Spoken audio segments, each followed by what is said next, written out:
So I know we are not the ordinary people to do the team meeting, but we actually asked Amy if we could do it. And then you remember last Sunday when we said be instant in season and out of season? Well, that applies to us right now because we completely forgot we told Amy we were team meeting today. However, we do have something we really want to share. So this goes back to when the guys went overlanding. So we went, the guys went overlanding, and I ran over a tree about this tall. Just ran over and just kept on going. And didn't think anything of it.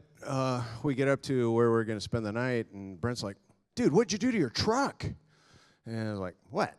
And so go around the front end bumper was all caved in and everything. So I was looking at it, and I was like, that's not that big of a deal. I can fix that. So just a little $20 part or something, or a $100 part. Figured we could figure it without getting too involved. And so then that was on Friday, and forgot about it, and Saturday, and we did our thing and drove home. And he got home about 2:30, which is pretty early, right?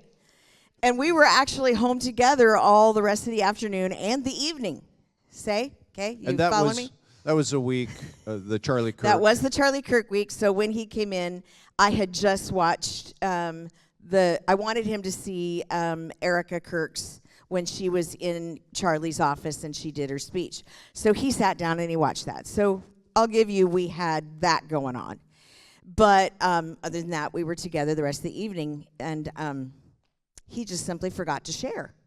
So Sunday morning... Because it wasn't that big of a deal to me. So Sunday morning, we have our morning coffee together. You all know that. And we talk and share, and still nothing.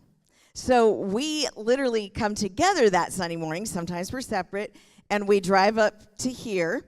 Yeah, the guys that saw it all. You're all into this, I know. We drive up, and John Parenzi comes around to open my door. And the first thing out of John's mouth was, "Are you mad about the truck?" I probably had this same face when he said it. And I went, and all of a sudden, there's a bunch of men outside the door, and they all went, "John, she doesn't know." So I get out of the truck, and they're all like, "Oh, Pastor Greg's in big trouble." So I walk around the truck and look at the front, and mind you, it looked really bad. And I think I had steam coming out of my ears. I really did. I was not a happy camper right then. This was a marriage moment in front of y'all. That's why we're doing team meeting right now. So I walked into the church extremely not happy that my husband had neglected to tell me he'd wrecked the truck.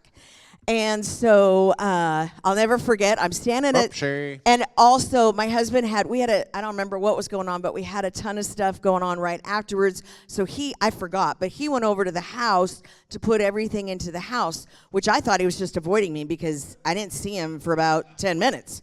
So then I'm getting madder and madder as I stand in the foyer of the church, and people are surrounding me, and Brent goes, "You're on your own, honey. I'm going home." So Brent's like, "I'm really sorry about the truck situation." And I go, "So did my husband hit you? I mean, like, who did he hit?" And he goes, "You don't know nothing?" I go, "I know zero.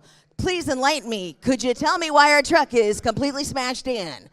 And so he goes, "Well, your husband sort of ran over a tree."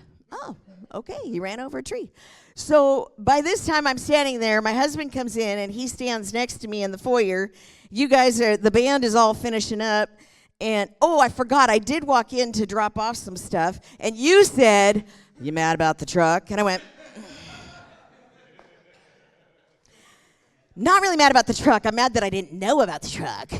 So then I'm standing out in the foyer, and Christina comes up all bubbly. "Hi, good morning." And she takes one look at us, and she went, "I'm just passing on by."